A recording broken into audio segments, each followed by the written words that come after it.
Cerita kali ini dibagikan oleh Mas Ramdan Agung Girinugroho. Untuk selanjutnya kita panggil Ramdan. Ramdan merupakan seorang mahasiswa di salah satu perguruan tinggi di Kota Bogor. Sebelumnya dia bersekolah di salah satu SMA di Karanganyar, Jawa Tengah. Ketika itu, akhir tahun 2019, Ramdan berkomunikasi dengan kawan lamanya yang bernama Kuncoro. Kuncoro merupakan orang asli Matesih, Jawa Tengah, dan mereka berdua merupakan teman satu sekolah semasa SMA. Dalam komunikasi itu diputuskan bahwa mereka berdua akan mendaki Gunung Sindoro yang terletak di Wonosobo, Jawa Tengah. Ramdan memulai perjalanannya dari Jakarta seorang diri pada jam 2 siang di hari Senin dengan naik kereta dari stasiun Pasar Senen. Perjalanan awal normal saja, dia duduk di ujung gerbong menghadap ke arah gerbong lain. Kebetulan posisi duduknya di pinggir jalan. Di sebelahnya ada 2 orang dan di depannya ada 3 orang. Mereka semua satu keluarga. Perjalanan nyaman dan normal. Setelah lewat maghrib, Ramdan yang merasa lapar dan jenuh menuju ke arah gerbong restorasi yang letaknya pas ada di belakang gerbong dia. Jam menunjukkan pukul 6:30 malam ketika Ramdan memasuki gerbong restorasi. Dia lalu memesan teh hangat dan di sana Ramdan melihat ada seorang wanita yang duduk bersandar di pojokan bangku. Wanita itu tertunduk, mengenakan celana jeans pendek dan kaos polos putih. Warna kulit dan wajahnya terlihat pucat. Ramdan memilih untuk tidak menghiraukannya. Ramdan lalu memesan nasi goreng karena perutnya sudah keroncongan.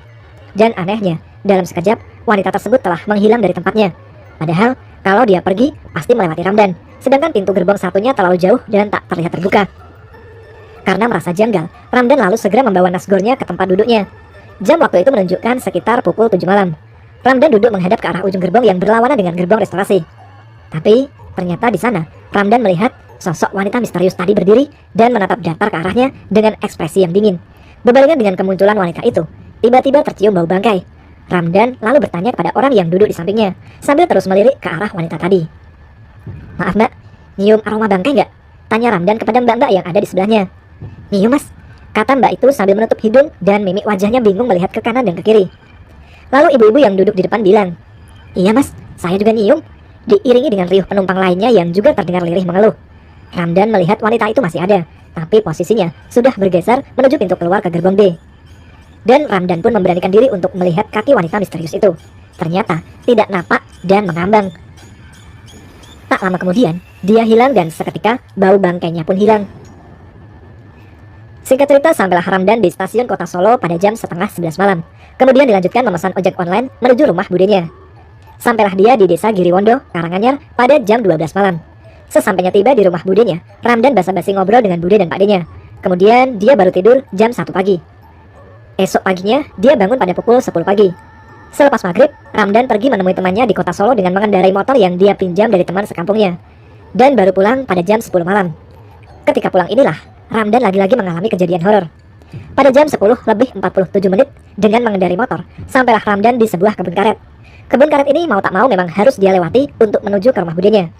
Saat itu, Ramdan melewati suatu pos pengawas yang ada di pinggir jalan. Dia terus gas motornya sedikit lebih kencang. Tapi, alangkah kagetnya Ramdan, dia kembali melewati pos penjagaan yang tadi dia lihat. Kejadian ini seperti mengulang dari awal. Ramdan terus melaju tanpa memikirkan apa yang dialaminya.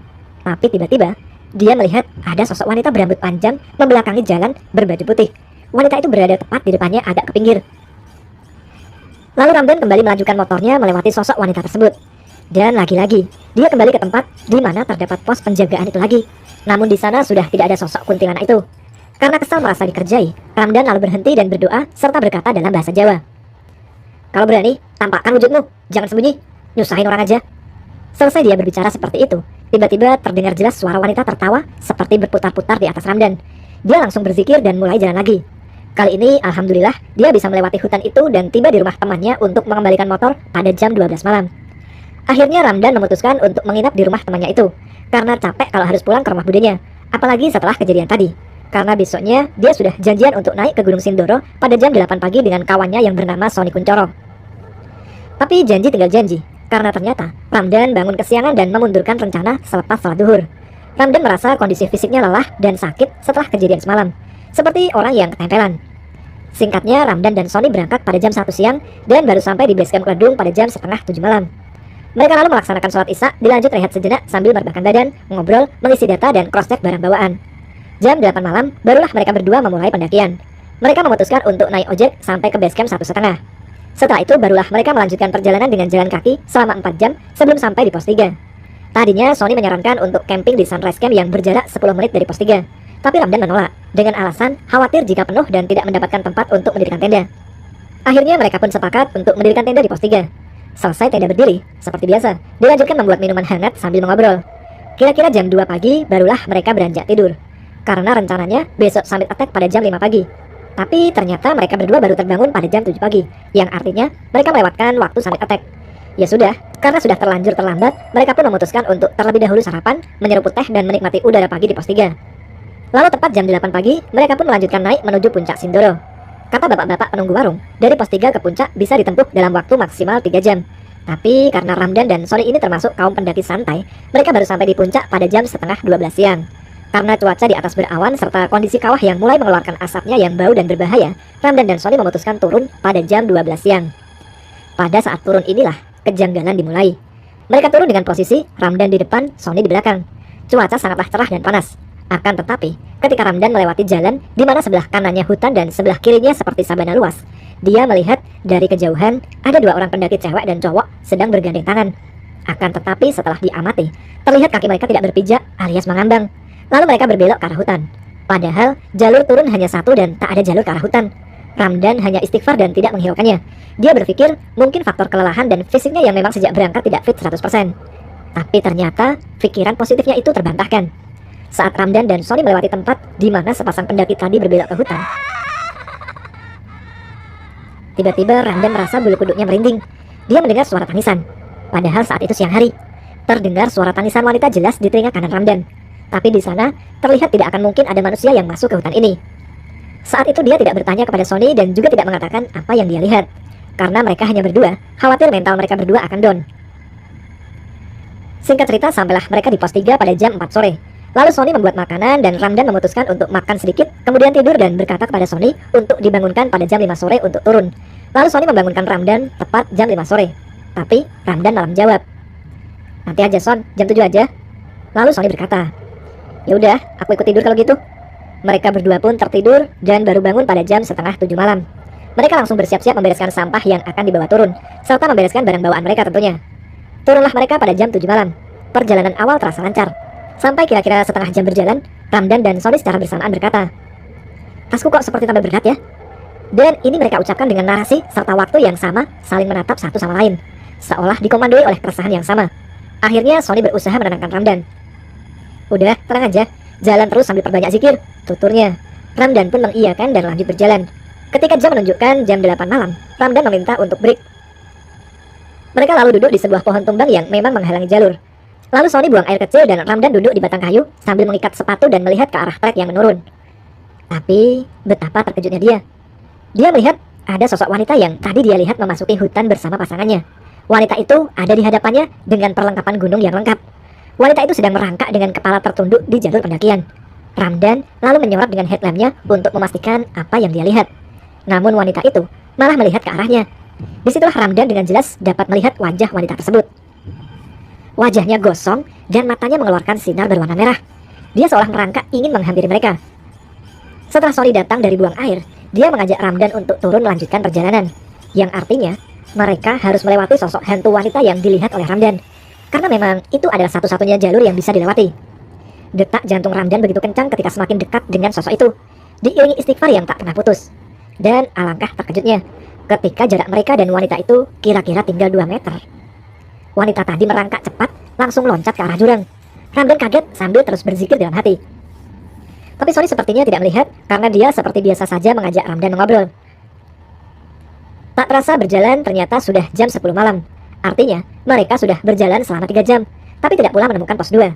Ramdan mulai bingung, karena jalan hanya ini. Ditambah, dia merasa tasnya masih terasa berat, apalagi jalanan basah karena bekas diguyur hujan. Mereka berdua pun merasa panik ketika sudah pukul 11 malam, namun mereka tidak juga menemukan pos 2. Sudah jalan 4 jam, tapi pos 2 aja belum ketemu.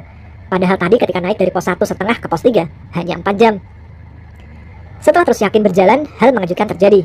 Mereka baru bisa menemukan pos pada jam 12 malam. Itu pun bukan pos 2, tapi pos 1,5 atau pos ojek. Lalu Sony bertanya, "Dan, kita tadi apa lewat pos 2 ya?" Ramdan pun mengalami kebingungan yang sama, tapi karena untuk menenangkan Sony, dia langsung menjawab, "Lewat? Gak sadar kamu tadi? Dah, ayo istirahat dulu." Padahal Ramdan pun heran, mengapa mereka tidak melewati pos 2 dan langsung tiba di pos ojek 1,5. Itu pun ditempuh dalam waktu 5 jam. Rencananya mereka mau turun dan tidur di base camp. Mereka lalu berusaha untuk menghubungi kontak ojek yang ada, tapi tidak ada yang mengangkat. Sedangkan untuk lanjut jalan, mereka sudah down dan lelah atas kejadian yang dialami tadi. Mereka pun memutuskan untuk mendirikan tenda di dalam shelter, karena tanah merah di pos itu tidak memungkinkan untuk mendirikan tenda. Oh, sudah jam setengah 1. Siapa juga yang mau naik? Pasti udah gak ada, pikir mereka saat itu. Setelah mendirikan tenda, mereka berdua pun masuk dan bergegas untuk tidur. Tapi, ketika jam 3 pagi, mereka melihat seperti ada orang yang menyorotkan senter ke tenda dalam jarak yang sangat dekat. Bahkan terdengar langkah kakinya. Tapi mereka mencoba cuek dan tetap tidur sampai subuh.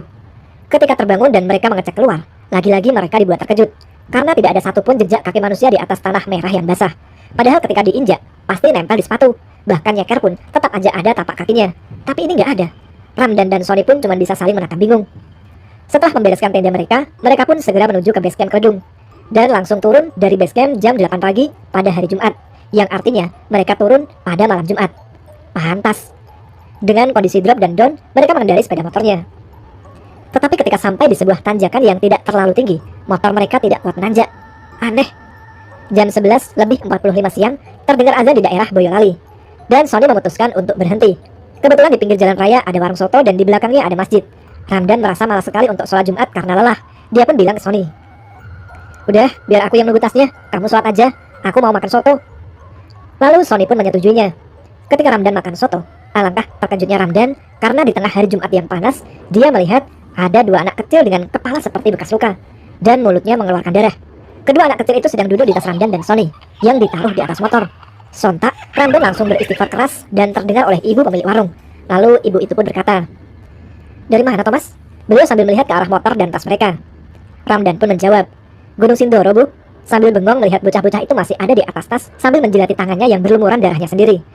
Lalu si ibu pun berkata, "Ya udah, tenang aja Mas, biar saya usir. Bocah-bocah nakal ngapain ikut sampai sini?" Lalu beliau mengambil air di gelas, entah apa yang dibacanya, dan segera menyipratkannya ke tas Ramdan dan Sony. Setelah itu, kedua anak kecil tadi lari dan hilang seperti terbakar di tengah jalan raya. Ramdan tidak menceritakan ini kepada Sony, karena Ramdan memang awalnya tidak percaya pada hal-hal yang demikian. Akhirnya sampailah mereka di rumah masing-masing dan beraktivitas seperti biasa. Ramdan pun pulang ke Bogor dengan keadaan semuanya normal kembali. Tapi, tidak dengan Sony.